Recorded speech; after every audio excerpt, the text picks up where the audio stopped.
ನೋಡಿ, ಈ ಚಂದ್ರಶೇಖರ್ ಅಂತಕ್ಕಂಥ ವರ್ತಕ ಅಧಿಕಾರಿಯ ದುಡ್ಡಿನ ದಾಹದ ರೀತಿಯನ್ನು ಎಳೆಯಾಗಿ ಬಿಚ್ಚಿಟ್ಟಿದ್ದಾರೆ.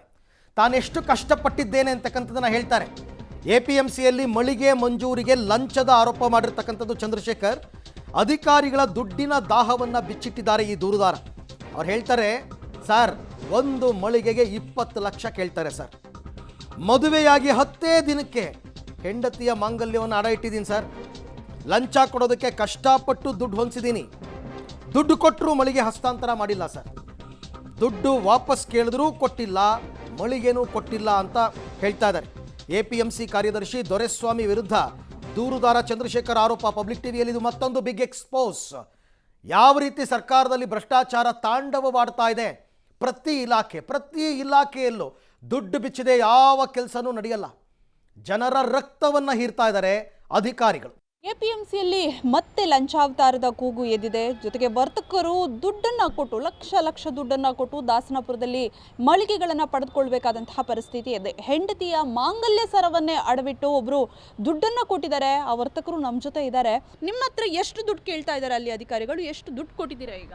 ಮೇಡಮ್, ಒಂದೊಂದು ಅಂಗಡಿಗೆ ಒಂದೊಂದು ಥರ ವೆರೈಟಿ ಮಾಡ್ತಾರೆ ಅವರು. ಅಂದರೆ ವ್ಯಾಪಾರ ಆಗೋ ಜಾಗ, ವ್ಯಾಪಾರ ಅಲ್ಲದೆ ನಿಮ್ಮ ಹತ್ರ ವೈಯಕ್ತಿಕವಾಗಿ ಎಷ್ಟು? 25 ಕೇಳಿ 20ಕ್ಕೆ ಫೈನಲ್ ಬಂದು 25 ಲಕ್ಷದಿಂದ 20 ಲಕ್ಷಕ್ಕೆ ಬಂದಿದ್ದಾರೆ ಮೇಡಮ್. 40,000 ಇರೋದು 25 ಲಕ್ಷ. ಹೌದಾ ಮೇಡಮ್? ಅಂದರೆ ಸರ್ಕಾರಕ್ಕೆ ನಾವು ಬರೀ ಕೇವಲ 40,000ನೇ ಕಟ್ಟಬೇಕು. ಬಟ್ ಆ ಸರ್ಕಾರದಿಂದ ನನಗೆ ಈ ಅಂಗಡಿ ಬೇಕು ಅಂದರೆ ಸೈನ್ ಹಾಕೋಕ್ಕೆ, ಒಂದು ಸಿಗ್ನೇಚರ್ ಹಾಕೋಕ್ಕೆ 25 ಲಕ್ಷದಿಂದ 20 ಲಕ್ಷ ಲಂಚ ಕೊಡಬೇಕು ಮೇಡಮ್. ಇಲ್ಲ, ನಾವು ನಮ್ಗೆ ಕೇಳಿದಾಗ ನಾವು ಆಯಿತು ಅಂದರೆ ಒಳ್ಳೆ ಅಂಗಡಿ ಅಲ್ವಾ ಕೊಡ್ತೀರಾ ಅಂದ್ಬಿಟ್ಟು ನಾವು, ನನ್ನ ಮದುವೆ ಮೇಲೆ 3-4ಕ್ಕೆ ಮದುವೆ ಆಯಿತು. ನಾನು ಮೊದಲೇ ಆಲ್ರೆಡಿ ಹೋಗಿ ಕೇಳಿದ್ದಕ್ಕೆ ಅವರು ಆಯಿತು ನೀನು ಮದುವೆ ಮುಗಿಸ್ಕೊಂಬ ಅಡ್ವಾನ್ಸ್ ಅಂತ ಕೊಟ್ಟಿರೋಂದಾಗೆ ನಾನು ಅವ್ರ ಕಡೆ ಹುಡುಗರಿಗೆ 2 ಲಕ್ಷ ಅಡ್ವಾನ್ಸ್ ಅಂತ ಕೊಟ್ಬಿಟ್ಟು ಈ ನಂಬರ್ ನನಗೆ ಕೊಡಿ ಅಂತ ಹೇಳ್ಬಿಟ್ಟು ಬಂದಿದೆ. ಮದುವೆ ಮುಗಿದ್ಮೇಲೆ ಒಂದು 10 ದಿವಸ ನಾವು ಆ ಕಡೆ ಓದಿರ್ತದೆ ಅದೆಲ್ಲ ಮುಗಿಸ್ಕೊಂಬಂದು ನಮ್ಮ ವೈಫರ್ಗೆ ಅವ್ರ ನಮ್ಮ ಅತ್ತೆ ಮನೆ ಕಡೆಯವ್ರಿಗೆಲ್ಲ ಹೇಳಿ ಅವ್ರದ್ದು ತಾಳಿ ಸರ ನಂದು ಮತ್ತು ಟೋಟಲ್ 228 ಗ್ರಾಮ್ ಮೇಡಮ್ ವಾಲೆ ಸಮೇತ 13 ಲಕ್ಷ ಚಿಲ್ಲರೆ ಕೊಟ್ಟರು. ಮತ್ತು ನಾನು ರೂಪಿ ಗೋಲ್ಡಲ್ಲಿ 2.5 ಲಕ್ಷ ಮತ್ತೆ ಲೋನ್ ಹಾಕ್ಕೊಂಡು ಸಾಲಲ್ಲ ಅಂದ್ಬಿಟ್ಟು ಅದು ಮತ್ತು ಮುಯಿಗಿ ಅಂತ ಬರ್ತಾವಲ್ಲ ಆ ದುಡ್ಡು ಮತ್ತು ನಾನು ಪರ್ಸ್ನಲಾಗಿ 1 ಲಕ್ಷ ಬೇರೆ ಕೈ ಸಾಲ ಇಸ್ಕೊಂಡು ಟೋಟಲ್ಗೆ 20 ಲಕ್ಷ ತೊಗೊಂಡೋಗಿ ಅವ್ರ ಕೈಗೆ ಕೊಟ್ಟೆ ಮೇಡಮ್. ಈಗ ಕೊಟ್ಟಾದ್ಮೇಲೆ ಏನು ಮಾಡ್ತಾಯಿದ್ದಾರೆ, ನನಗೆ ಒಂದು ವಾರ ಏನು ಹೇಳಿಲ್ಲ. ಆಯಿತು ನಿಂಗೆ ಅಂಗಡಿ ಫೈನಲ್ಲು ಅಂತ ಸುಮ್ಮನಾದರು. ಒಂದು ವಾರ ಆದಮೇಲೆ ನಮಗೆ ಮಂಡಿ ಒಳಗಡೆ ಮಾತಾಡೋಕ್ಕೆ ಸ್ಟಾರ್ಟ್ ಮಾಡಿದ್ರು. ಇದು ಇವ್ರಿಗಾಗಿದೆ, ಇದುವರೆಗಾಗಿದೆ ಅಂತ. ನಾನು ಈ ನಂಬರಿಗೆಲ್ಲ ಕೊಟ್ಟಿದ್ದು, ನನಗೆ ಯಾಕೆ ಈ ನಂಬರ್ ಹೇಳಿಲ್ಲ ಅಂದ್ಬಿಟ್ಟು ನಾನು ಬಂದು ಕೇಳಿದ್ದಕ್ಕೆ, ಇಲ್ಲ ಅದು ಯಾರೋ ಹೊರಗಡೆ ಮೇಲ್ಗಧಿಕಾರಿಯಿಂದ ಇನ್ಫ್ಲೂಯೆನ್ಸ್ ಬಂದಿದೆ, ಅದು ಆಗಲ್ಲ, ಬೇರೆ ಯಾವ್ದಾದ್ರು ತಗೋ ಅಂದರು. ನನಗಿಲ್ಲ ಅದೇ ಬೇಕು ಸರ್, ನೀವು ಅದಕ್ಕೆ ಅಲ್ವಾ ನನ್ನ ಹತ್ರ ಈಸ್ಕೊಂಡಿದ್ದು, ಈಗ ನೀವು ಅದು ಕೊಡೋಲ್ಲ ಅಂದರೆ ಹೆಂಗೆ ನನಗೆ ಅಂದಿದ್ದಕ್ಕೆ, ಇಲ್ಲ ಏನು ಮಾಡೋಕ್ಕಲ್ಲಪ್ಪ, ಅದು ದೊಡ್ಡ ಇನ್ಫ್ಲೂಯೆನ್ಸ್ ಮೇಲೆ ಬಂದಿದೆ, ಆಗಲ್ಲ ಅಂತ ತಳ್ಳಾಕ್ಬಿಟ್ರು.